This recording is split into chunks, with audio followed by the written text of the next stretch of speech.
Storytime with Frog is the review of one woman's life who has lived the spectacle of FROG, or fully reliant on God. Not a storybook or Cinderella story, but in fact, the full history of ups and downs, joys and trials of life, the human condition, and this one woman's journey guided by her strength and faith in God. It's not all tulips and roses, but a beautiful rosebush has plenty of thorns. Life is designed to be this way, even when led by Him. Join us for Storytime with Frog with Veda McGregor and Rob Dalton. Hi, welcome back. I'm Rob Dalton. This is Frog, Storytime with Frog, fully reliant on God. My guest of honor, as always, is Veda McGregor. Ribbit, ribbit. Ribbit, ribbit. We are here for another episode. Episode 7, I believe, is what the story is. In its progress. Seven. We're Are done. you sure? We're past the half dozen mark. Wow. Yep. Okay. Are Are y'all still out there? somewhere and paying attention? It's good to be back. I'm glad y'all are with us. It's been a good ride. We appreciate you being a part of our show. We really do. I'm gonna get us on the time. I'm gonna get it on time. Okay. I don't want to waste people's Let's time. not. It's important. So we'll do. Their moments are precious. So okay, we're good. All right, we got 30. We'll end in somewhere around 30. Somewhere. We never know. As you know by now, as you've been paying attention, Fully Reliant on God, Storytime with Frog is about Veda McGregor's life story, living with and immersed in a God-rich environment. Yes. And I like to remind people it has its blessings, but it has its downsides as well, which is why we're telling the whole truth. The whole truth, yes. It's not just about, as we say, roses and tulips. You know, it's just not. There's a lot of thorns on a good rose. Lots of them, yeah. And we're going to get into that now. As you're coming out of your precious childhood and you're learning in your teens, you quickly decide that, oh, look, we have a hi, doll. It's so nice to see you. All creatures are welcome. Yes, and this is, you know, Hi. It reminds me to not offer an apology to you, the listener or viewer, but instead to let you know this is just us. This isn't professionally produced. It's not in the studio. It's real life, real love. It's just we're just hanging out at the house on a couch, just talking. So we have these nice little interruptions from time to time. Beautiful creatures. There we go. So, but it's very informal, and we want you to be a part of it. So this isn't highly polished. It's just Veda and I swapping stories and hanging out in the living room, talking about stuff that matters. Yeah, it is. Yeah. We are. So we left off. You were getting ready to get into your marriage, your first one between 16 and 20. Ooh. And you had a lot of fun. Did you have any children? Yes. Just right, no. There were no children in the first marriage. Okay, good. All right, so we set that up front. So how was your growth and how was your experience in marriage number one? 16 to 20 ages? Yes. You're old, and so you were. It's kind of quickened the pace into becoming an adult. I had no idea, obviously, because you know, at 16, even though you know everything, you don't know jack shit. Yeah. Well, as soon as we talked about the honeymoon in the last, just the very onset beginnings of the first marriage. Yeah. And we were great friends. We were great friends. We communicated very differently, as everyone does.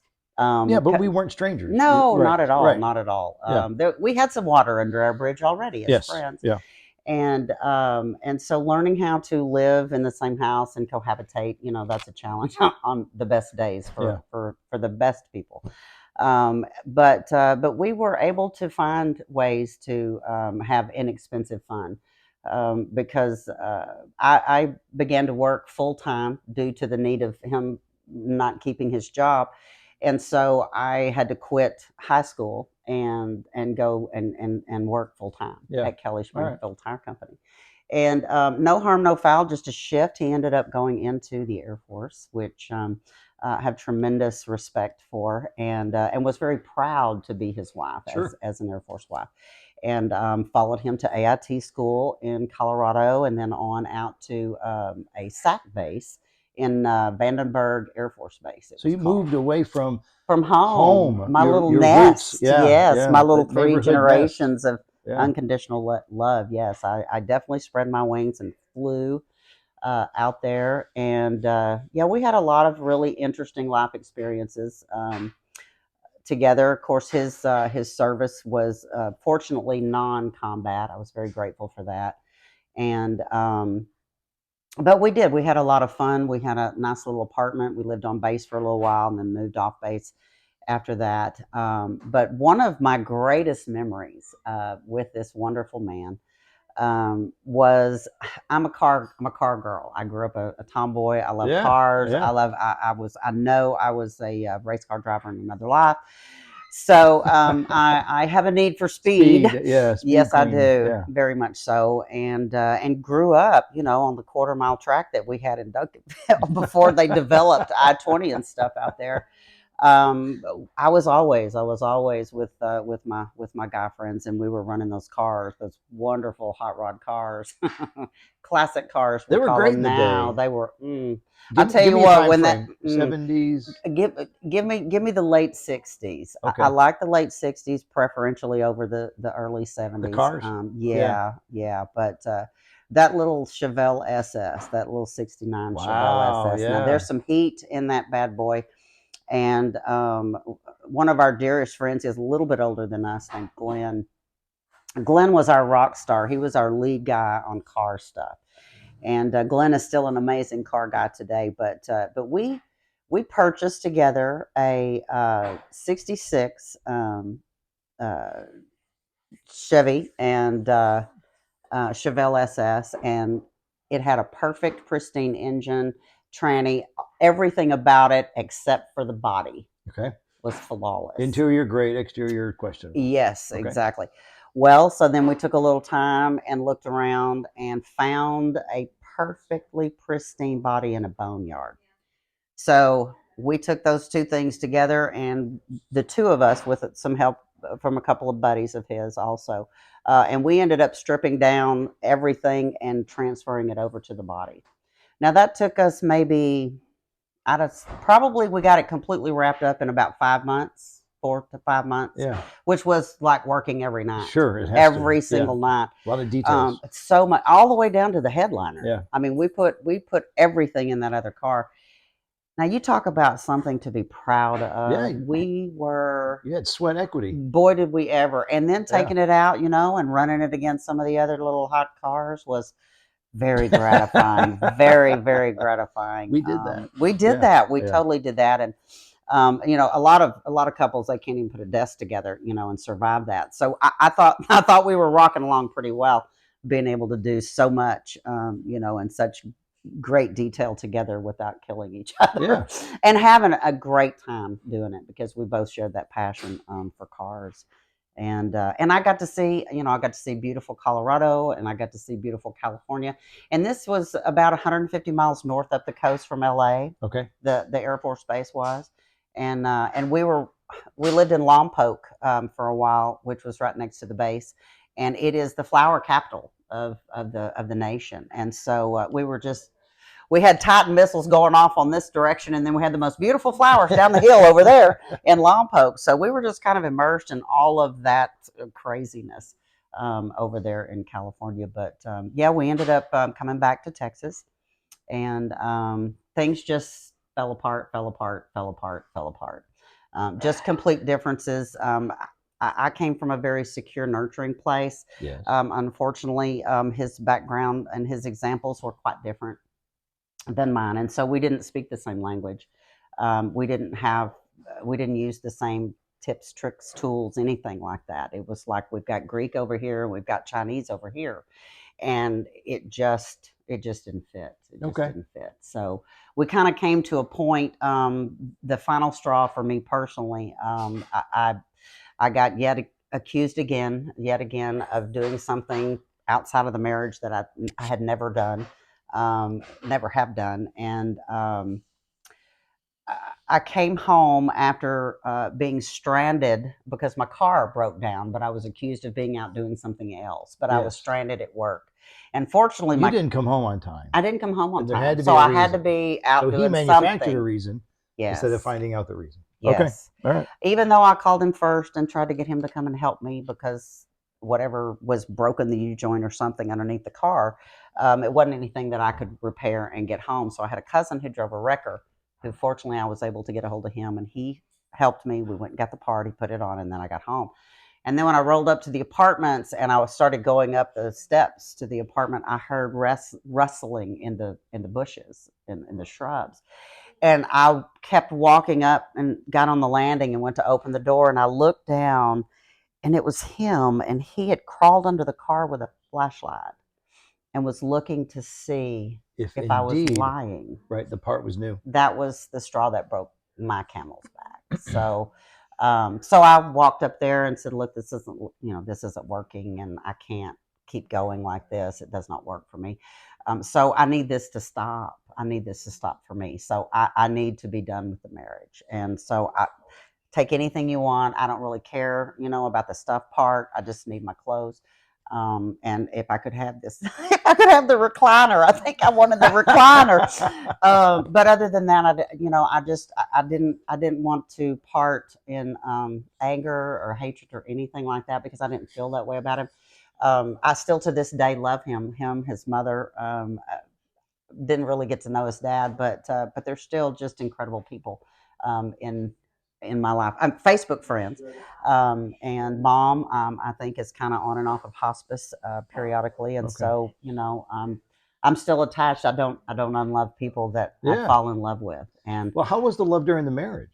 During the marriage, it was kind of on again, off again, because of the differences. It waved, but it was did. there. It was It present. was there, yes. And then yes. it weakened, and it but was then a it came friendship. back. It Okay. really was, Yeah. but it wasn't a marriage. Okay. It was a friendship, not a marriage. It was an accelerated friendship. Very much so. Yeah. Yes, very much so. A lot of mutual respect, Yes. but we keep coming back to trust. You mentioned trust. It's is a big something deal. Trust is a big deal. Yes. Yeah, it's something that has to be And- earned and maintained. Yes.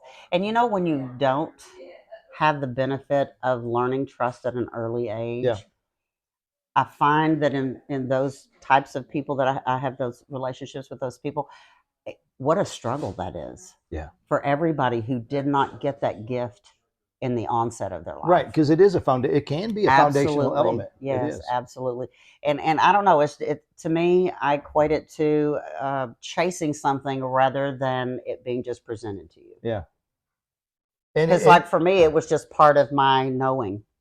Yeah, I did not know a life without that.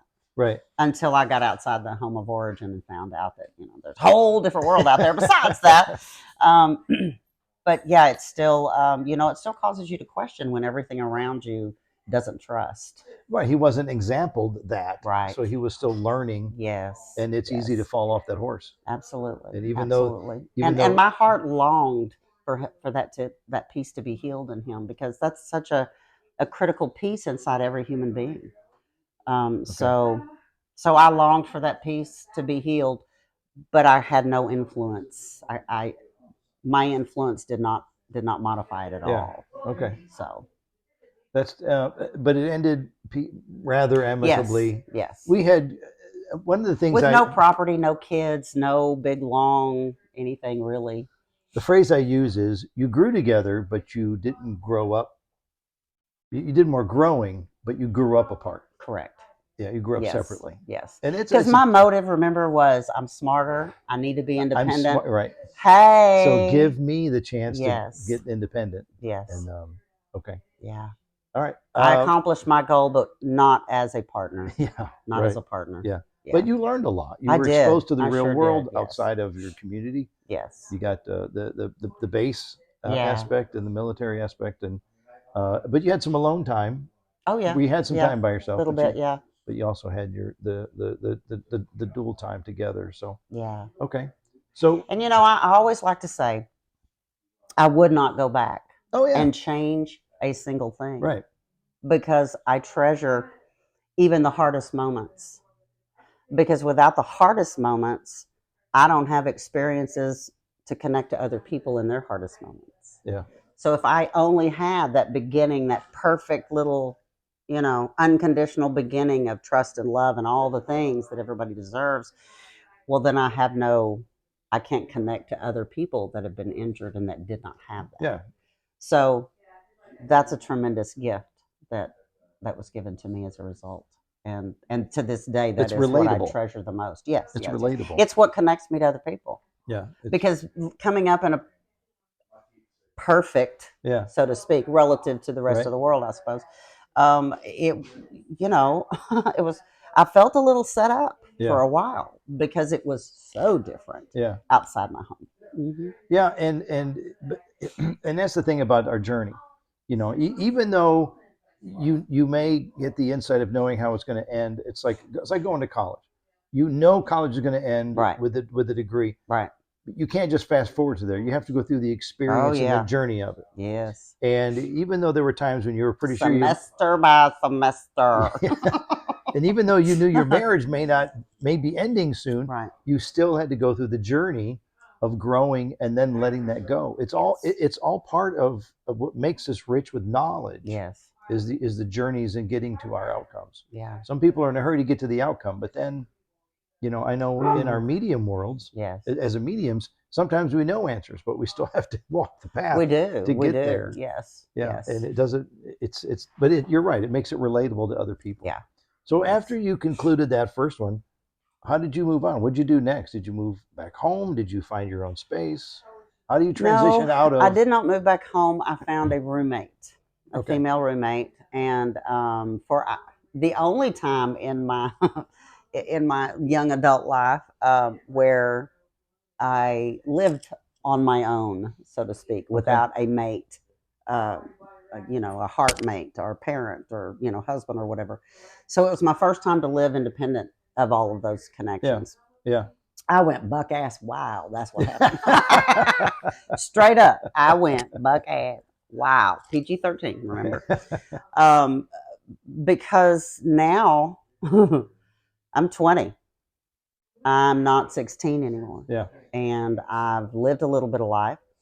And now I know what parts of life I want to learn more about. Yeah.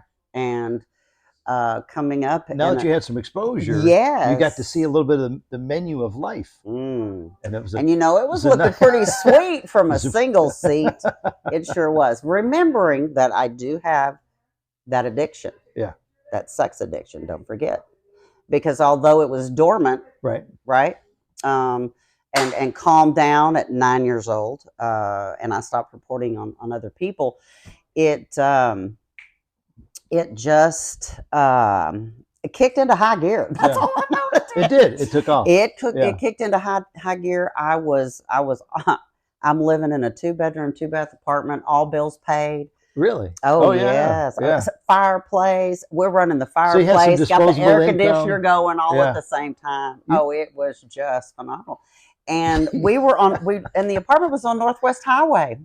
Yeah. The apartment was on Northwest Highway. All the bars were down there, Rob. Yeah. The best ones were down there. And you had that with all bills paid, you didn't have that variation Not that you at have to all. learn over time. No, not at all. Yeah. Yeah. I had my paycheck and he had this much as living expenses, and all the rest of it was for me. But yeah, and at the time, I will say, at the time, the legal drinking age was 18 years of age. And I was 20. So everything was above board and legal. Yeah. Yeah. But I was really getting into the dance scene, the bar scene, the club scene. I like to refer to that as really age-appropriate behavior. It really is. Yeah. I mean, because you'd have done the something similar going to college. Oh, of course. Yeah. And not growing up around people who drank. Yeah. I didn't really. Drinking was not my thing. It's not my thing now. It's never really been my thing. But boy, I could sure dance a long time if I had a couple of cocktails. So I got to where I could handle my liquor pretty well. And because I was there to dance. You need practice. I was there to dance. You just need practice. Yes. And, you know, and at the time, you know, sex, drugs, and rock and roll was the thing. I mean, we're talking about I'm 20 and I was born in 6. So this is the 80s. Hello. What up, 80s babies? Watch any 80s movie. You'll get it. Oh, boy, will you ever. Warning. But those were the good old days. They really were. That was before, I mean, we didn't have HIV/AIDS yet. Right. It was just a whole different environment. It was. And, you know, 20-year-olds with 30-plus-year-olds was not a stretch at all in the bar. Yeah. And so we were just living life on the edge. And, you know, I was jumping everything that stayed still long enough for me to grab a hold of it. So So that sense of freedom coming out of And the wedding wasn't so much a restriction, but it was No, not at all. right. But it was a nice time to go out and let the flowers bloom. Yes. Where was God in your world then? Where was He? I mean, you were raised around Him. You had a wonderful Right. relationship, but fully relying on God here. Where was your belief system? Where were you in all of that? Well, in that first one, I was seeking because I thought, well, I mean, I went up there and I spoke my vows and made my commitments, Yeah. and I held my commitments and I held my vows, and why didn't it work? Okay. What's wrong with you? Yeah. Right. I followed the rules. What is going on? And why did this happen? Where's my happy ending? Hello. Where's my happy ending? Because my example was my mom and my dad. Right. Well, my relationship with my first husband was nothing like my mom and my dad's. Yeah. Because my parents worshiped the ground one another walked on. Right. And that's not what that was their harmony. That's right. And that's not what my husband and I had with Yeah. one another. Most certainly not. So I was all about being independent and us growing together that way. Yeah.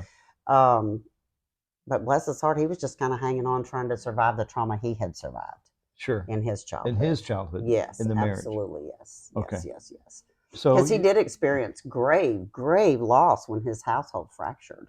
Okay. When his parents departed from one another, it was horrible for him. Absolutely horrible. Yeah. And I'm assuming it is for most people. I was going to say most their kids foundation have comes out from underneath right. them. They are collateral damage, and it's nationwide. It's all the time.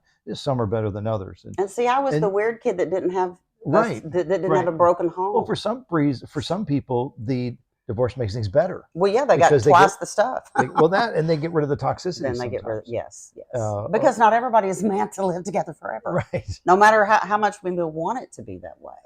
That's some of the channelings I get are about that. Yes. We need the system that we have now for relationships is antiquated. Very much so. It's time to change.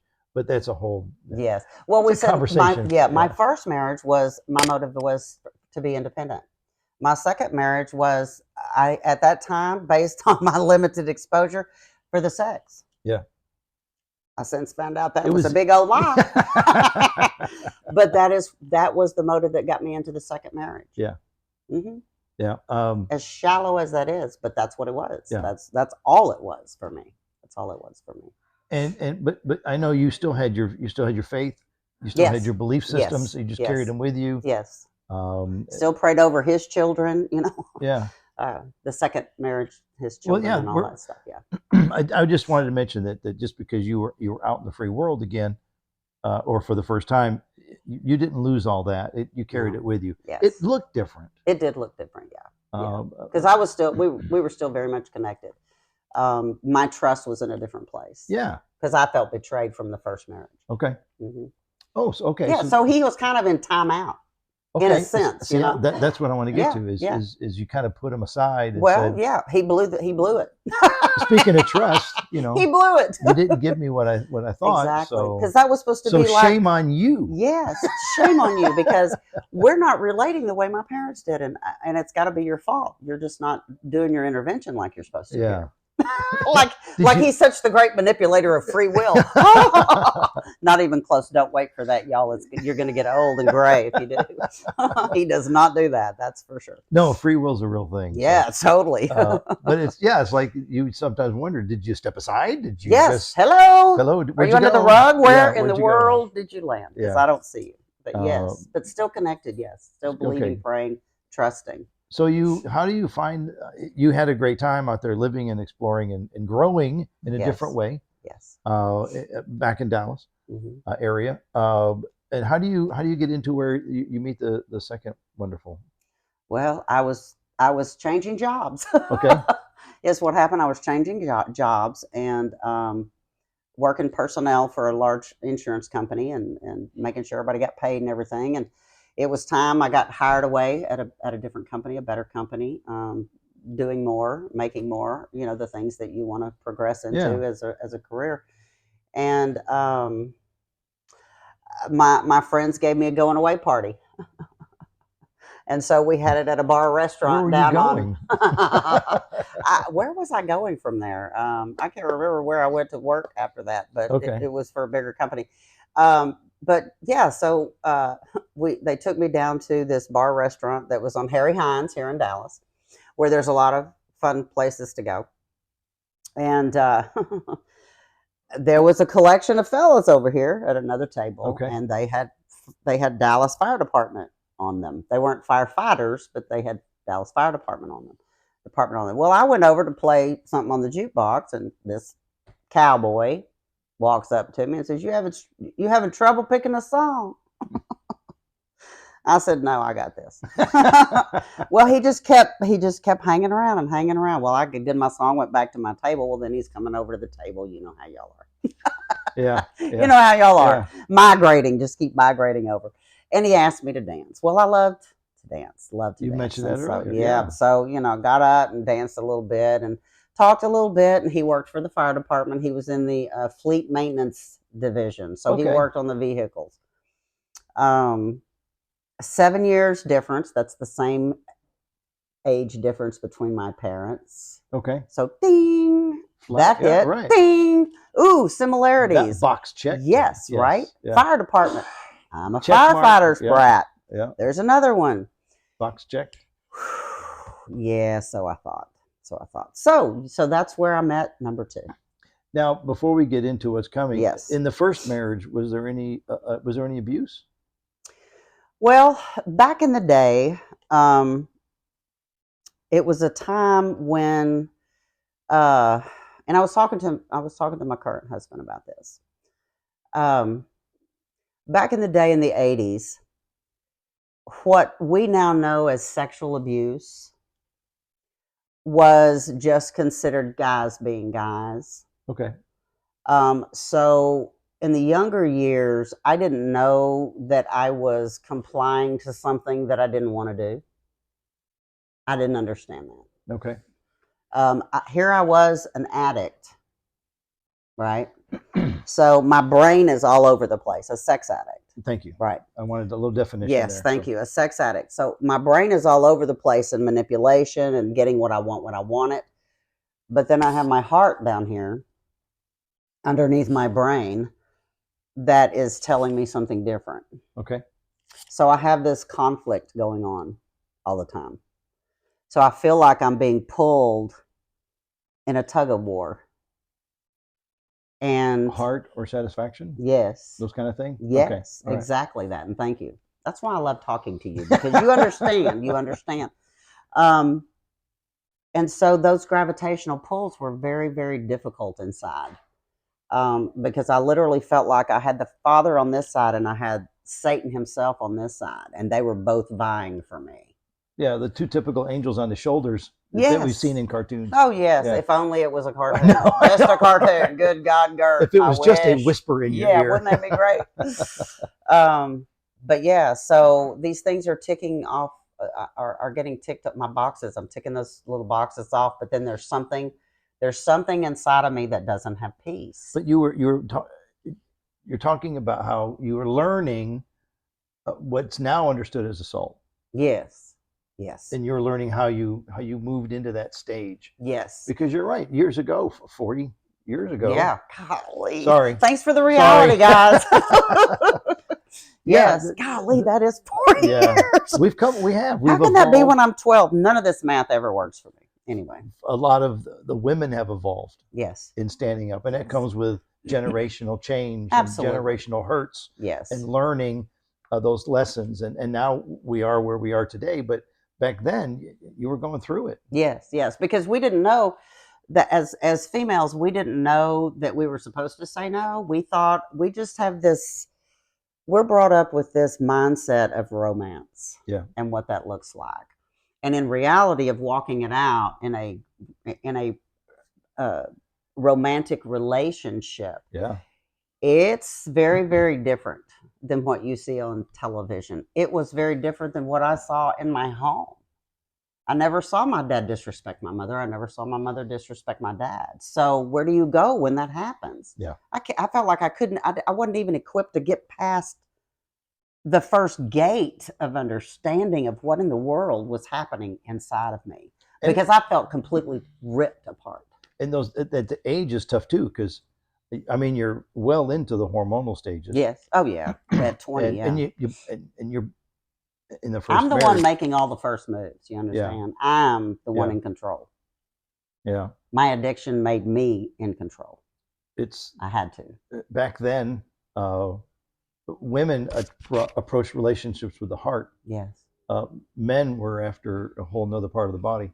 And I fell in line with the men's mentality, not the women's. Right. Yes. Yeah, because of your history. Yes, yes. And that shame that we talked about, that, at whatever age that was, 6 years old, you don't even know what shame. I didn't even know what shame was. I just knew that was a yucky feeling that came over me. No, yeah, you didn't have the experience to identify it. No, not at all. But now you're stepping into it. Yeah. And now I'm cleaning myself off and getting out of the truck, out of the bay where I got my car repaired, or, whatever it is. Yeah. Wherever it is, the bathroom at the bar, didn't matter. But I had to learn what was safe sex and what was unsafe sex. And what I got to in that short amount of time was the only safe sex is the kind where I'm in control. Mm-hmm. And so from that point forward, that's how it was going to be. I was going to be in control. Yeah. I was choosing the person. Nobody needs to choose me. And you grew into that. Yes, absolutely. Yeah. I took full ownership of that, both hands. Yeah. Literally. Yeah. Because I wasn't going to be hurt that way again. Yeah. I wasn't going to be that. My innocence was not going to be taken that way again. Yeah. Yeah. Once is enough. Yeah. But again, it's a part of that journey. It is. It is. And it's not like it was and someone can tell you that, and you go, okay. But until you lay there and you know. Yeah. Yeah. That's when it matters. Yeah.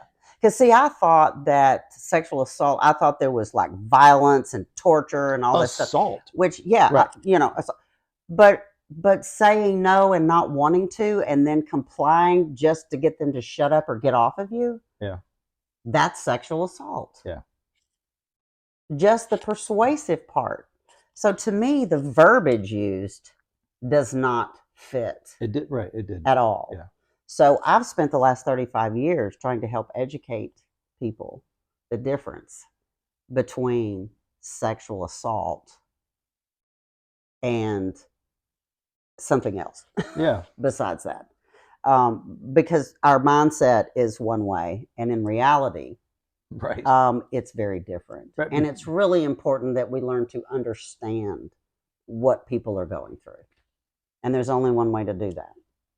And that's to sit with them and know. Discuss it. Yes. Right. Yes. And not about, what's the latest trend or what's this or that, but let's talk about your quality of life. Yeah. Because that's really what matters. How's your quality of life? Yep. Yeah. It's important, and because you have to protect yourself and honor yourself, but you still want to have fun. Absolutely, yeah. It's all about balance. It's not going back into a cell and isolating yourself. Right. You have putting on the nunny boo boo collar and the little thing, like the flying nun and stuff. No, it's not. It's not like let's garb it all down. Yeah. And hide it all. You have to find that balance. Yes. You do. And it's a journey for everyone. And it is. And everyone's none of us get it right. It's not meant to get right. It's meant to there are learn so many different and experience. Yeah. All those different backgrounds. Yes.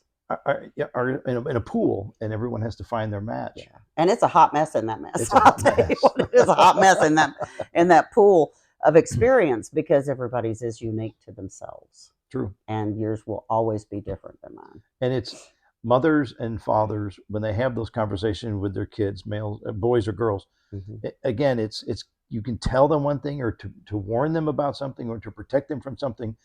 But it's like a teacher telling you about math and then going home and doing the homework. You learn it at a whole other level.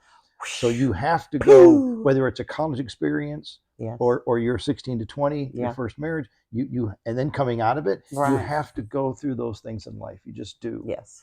And there's a myriad movies made about it. Oh yeah, and lots of stories. But everyone's journey is different. But there's a lot that are the same. But you have to go through that. You did, and you did. And we're going to get into what happens next on the next episode. So is it already that time? It is. Holy cow! Yeah, it goes fast, doesn't it? Does it go fast for y'all? Because I tell you what, I sit here and think, oh my word, have I burnt up the whole 30 minutes? Yes, it does go by fast. It does. But we want to keep everybody's interest. Yes, so, absolutely. We're going to wrap up episode number 7. Of a fully Storytime with Frog, fully reliant on God. We're going to get into marriage number 2, Woo! and then we'll probably tap into number 3, and then we can Yeah. get to where you are today, Ah, because that's one of my favorite parts of your magical stories. number 4. Yeah, yeah, yeah. Let's do that. Okay, Well, sounds again, good. I'm Rob Dalton. This is Storytime with Frog, fully relying on God. I'm Veda McGregor. Ribbit, ribbit. Ribbit, ribbit. We'll take a break, but we'll come back on our next episode. Thank you, everyone, for being a part of it. We appreciate you being a part of our show. Thank you. Share it on YouTube if you want for this video. We have the audio version as well on many platforms. Yes. Be sure and share, let everybody know what you're learning, okay?